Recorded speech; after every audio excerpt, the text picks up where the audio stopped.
Good evening. Thank you for coming today. Thank you for having me in your wonderful town. It's quite an experience for Paloma and I to be reading together instead of 2,500 miles away.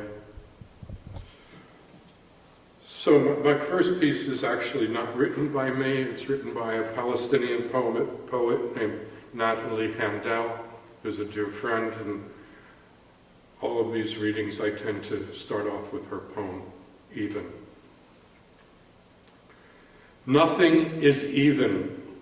Even this line I am writing, even this line I am waiting in, waiting for permission to enter the country, the house, the room. Nothing is even.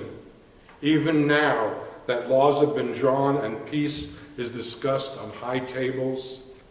And even if all was said to be even, I would not believe, for even I know that nothing is even. Not the trees, the flowers, not the mountains or the shadows. Our nature is not even, so why even try to get even? Instead, let us find an even better place and call it even. Thank you. I tell her I read her poem better than she does. That's just for fun. Next piece is called Application for Peace. To those that run the world into the ground, I hereby submit an application for peace. To those that run around in circles and declare the sky has fallen in falsetto voices, I hereby submit an application for peace. This is not just any application. It is an application that runs on multiple platforms and is totally secure from hackers and warmongers. In short, it enhances everyone's security. This is my application for peace. At first glance, it may not seem to be for everyone, or there may not be a panacea for lost causes. But the truth is that the Peace app is the silver bullet. It will destroy disease, mayhem, and corruption. It will eradicate terrorism forever. It is more powerful than a lobbied Congress or a president with secret agendas. Immediately upon downloading, a bluish light will halo your computer or other device. Your files will miraculously be put in order. Your enemies will become your friends. Your friends will be like family. Your family will have no contentions. The blue light will hold hands and circle the planet. This is the Peace app. It will go viral and set the record for downloads. Thank you. So, imagine an alternative universe where poets replace soldiers and poems replace bullets. My book, 30-4, is about that.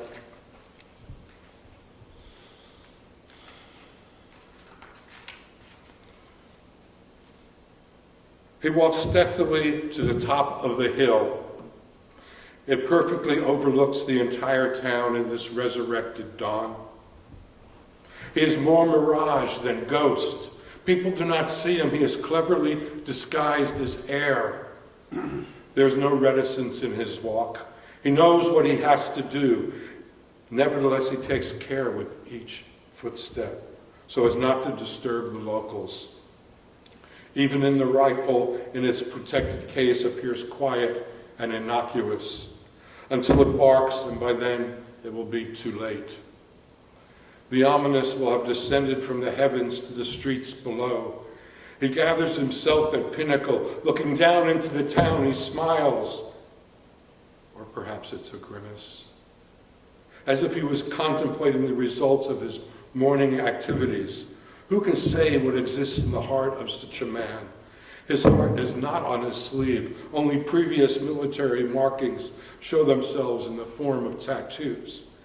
He pulls the rifle from his cloak, sighting down into the town. He can make out the butcher shop opening. Likewise, the pharmacist hers. The mayor's due in City Hall soon. And the judge to the courthouse. He has timed his assault perfectly. No one can disrupt his plans. He is on the offensive. He loads his rifle with .30-04 ammo, the perfect caliber for his onslaught. He fires, taking aim at the various personages. His fingers work automatically. Sight the target and squeeze. Sight the target and squeeze. Sight the target and squeeze. His bullets are poems he takes from his bandolier. They shatter the illusion and compromise. They raise red flags of courage. Poetry magically happens.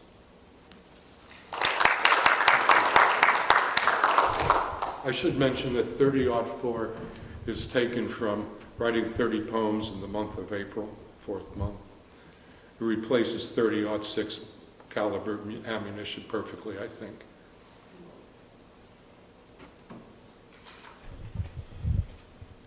The aerodynamics of poetry. How far a poem travels is simply based on how aerodynamic said poem is, as well as its initial velocity. The more aerodynamic the poem, the less resistance it faces. Poems travel at the speed of thought, which makes sound and light appear as tortoise. The aerodynamic poem pushes away artifice, stupidity, and denial, which try to slow it down. Then there is gravity. The serious poem hangs up in people's minds, not allowing it to stray. Gravity causes all poems, and in fact, everything else in the physical universe, to fall at the same speed. However, the faster the poem moves through the ether, the less effect gravity has on it, and the longer it will take to fall to deaf ears and blind eyes. A poem should be shaped for soaring to combat resistance. A poem must fight aesthetic poverty in order to take flight.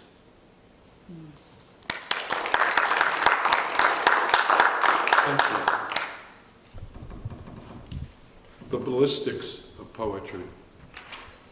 Now, ballistics is the science of the travel of a projectile in flight. The flight path of a bullet includes travel down the barrel, path through the air, path through a target. The wounding potential of projectiles is a complex matter. Thus, the ballistics of poetry.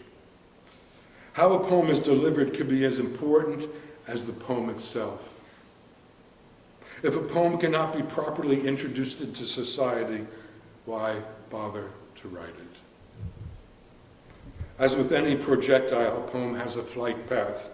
It travels from the poet down through a series of synapses, through the ether, through the page, through the air, from the stage to the eyes and ears of the individual. The enlightening potential of poetics is a complex matter, honing the projectile path, but once mastered, results in utter delight for poet and reader.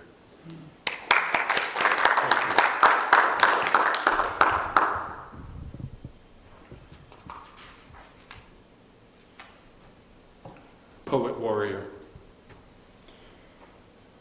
A poet goes hunting, licensed by the Department of Literature and Poetry to hunt these urban woods.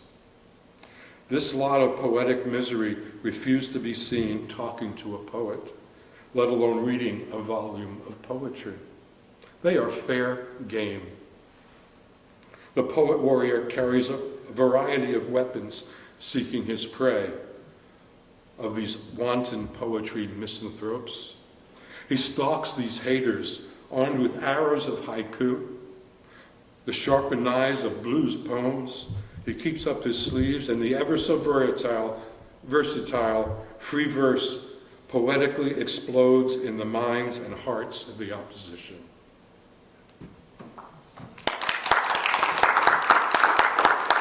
here's my solution to war. Instead of bombs, drop food. Nothing fancy, even Mickey D will do. The enemy will be ever so grateful, as rations really do suck. At the very least, they will get fat and obese. We win without firing a single shot.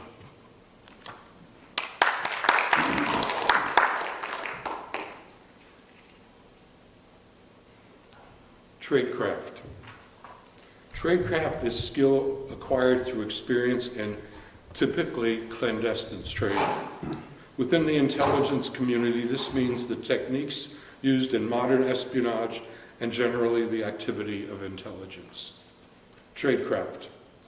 He was skilled in infiltration of the poetic kind, delivering a short course in this secret poetic war. His verses transcended reason as he mystified the enemy with poetic sleight of hand. A magician with words, he felt like he could walk through walls with his mad tradecraft skills. Doors open to him despite skepticism. He was a poet, a spy within their midst. And who would ever expect a poet to be a spy?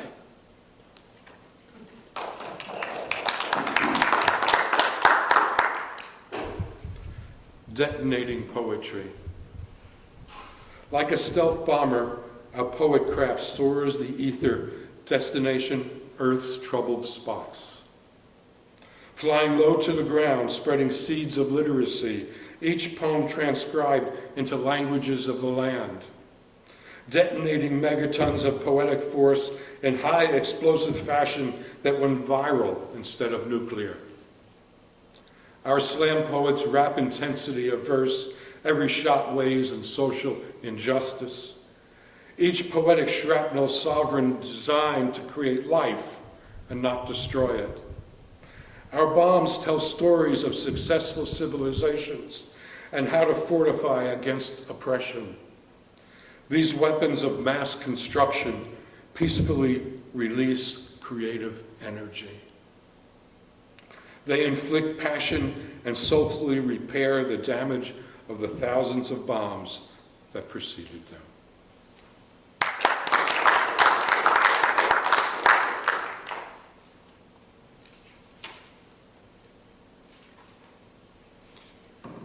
For a little change of pace, this is called the Poet Fight at the OK Coffee House.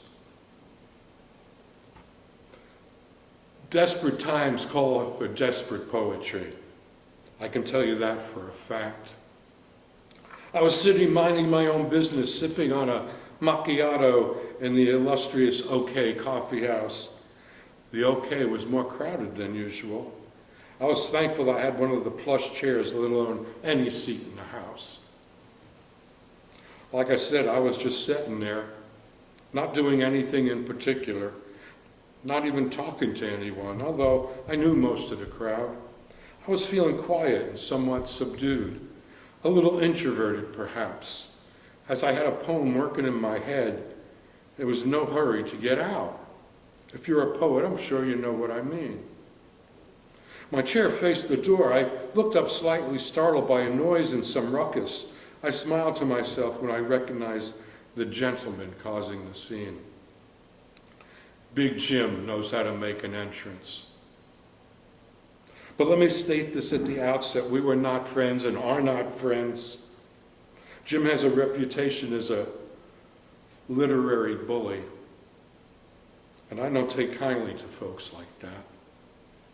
But we traveled in different circles, didn't habituate the same places, barely ran into each other, let alone, God forbid, read poetry together.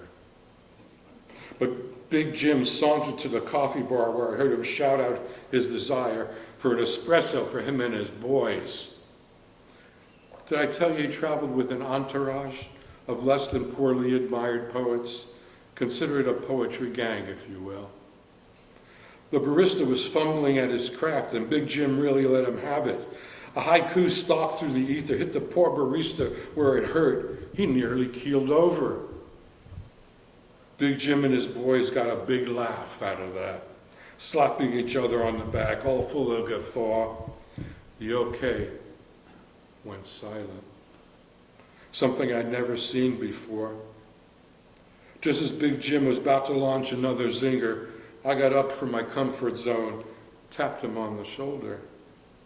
I don't know what possessed me, but there I was coming to his rescue. I didn't even like this particular barista. He was always interrupting the good parts of poems with that dang espresso machine, sneezing and snorting. That's enough, Big Jim.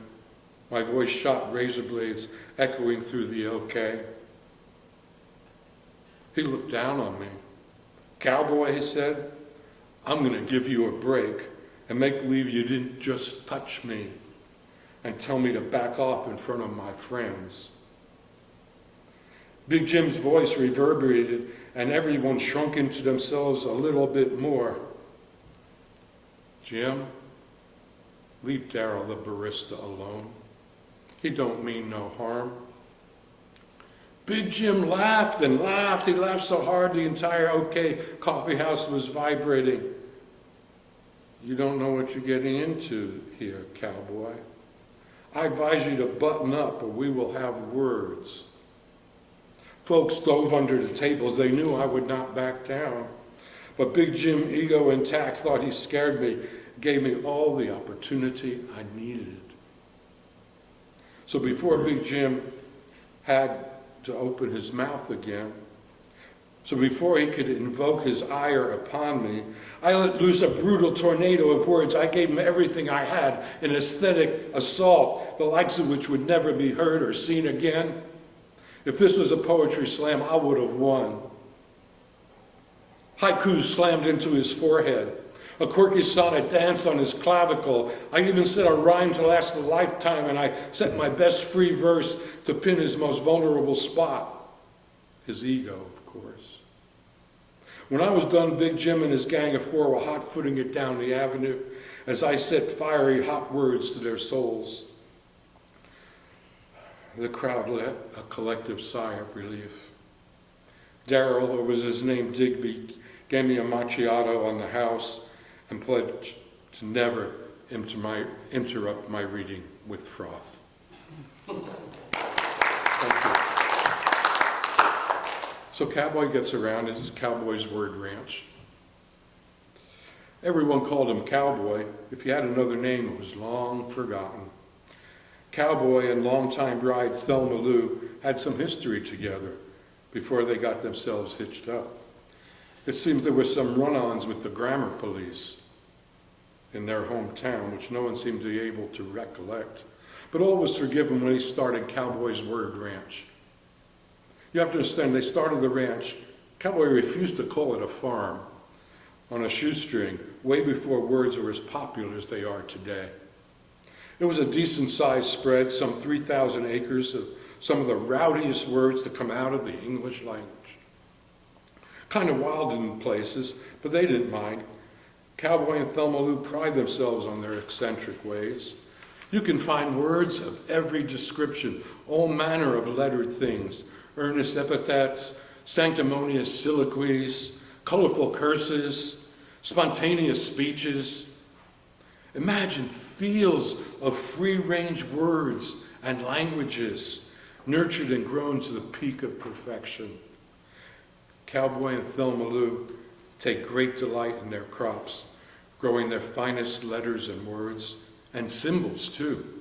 Can't forget about those symbols. That would be the worst kind of word discrimination. And what better place to find unusual words than Cowboy's Word Ranch? And as an added plus, they're all organic. Mm-hmm. Come on down, y'all. Mm-hmm.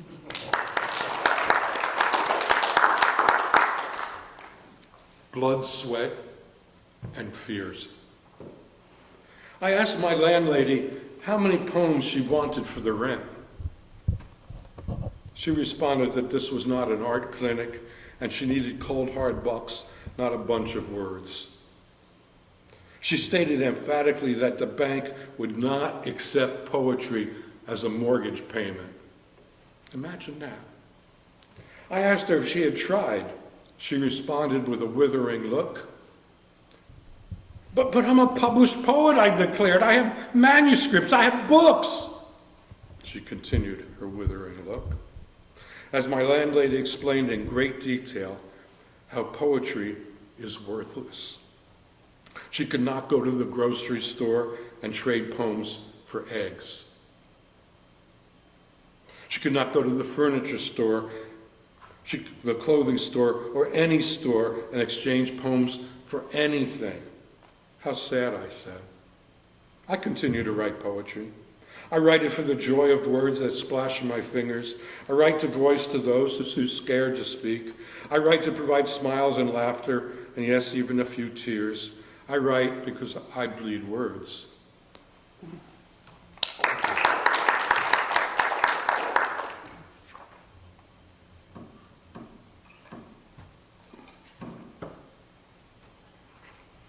All right, how you all doing?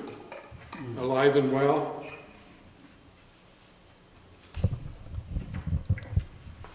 I'm going to do a little change of pace and read a poem from another book called A Man Without Borders that just came out this past year. And this piece is called When Did We Forget? When did we forget we were angels, let alone spirits with human appendage?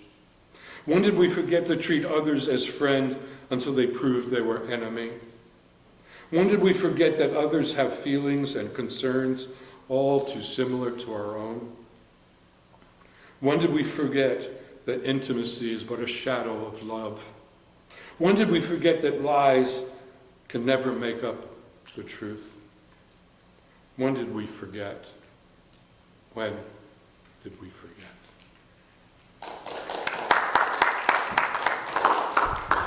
And this is going to be my final poem. And it's a total change of pace. And it's dedicated to my dad, who passed away just about 5 years ago at the robust age of 95. And it's called Stock Cars, Daredevils, and Demolition Derby. I may ask for a little bit of help with some of this as we go along. I'll give you a hand signal when I want you to say. Stock Cars, Daredevils, and Demolition Derby. Oh yeah. Demolition Derby. That's the part you do. Right? Oh yeah. Demolition Derby. We're off to Islip Speedway, a Long Island ritual, like my bar mitzvah, only louder. Like a ball game, only louder. Like teenage fantasies, only louder. Dad proudly guides me behind the sound of roaring engines to a place only sharp-eyed mechanics know. So excited I vibrate with delight, crew-cut boy out with his dad. Strutting to the ticket booth, we get passages to puberty, marching through gates of glory, visiting royalty, burnt rubber fuming, brakes screeching, engines revving, tachometers bursting. I am at Islip Speedway, home of stock cars, daredevils, and Demolition Derby. Yeah, Demolition Derby. Ultimate daredevil Joey Chitwood drives on two wheels in his endless exploration of gravity. Stock cars whiz by in transient victory. No one knows who wins. Who cares? We live for speed. And then it's time for the bestest spectacle in the entire free world. Demolition Derby. Demolition Derby. Fenders bang, bumpers thump, drivers snarl in a jungle of vehicular dreams, all to the music of ear-splitting screams. Stock cars, daredevils, and Demolition Derby. Oh yeah, Demolition Derby. And a crew-cut boy out with his dad. Thank you very much. I do feel quite a bit for the Ukrainian people at this moment in time. and actually for all the people on this planet that are subjected to oppression unnecessarily. We fight back. We don't let the bad guys win. Thank you.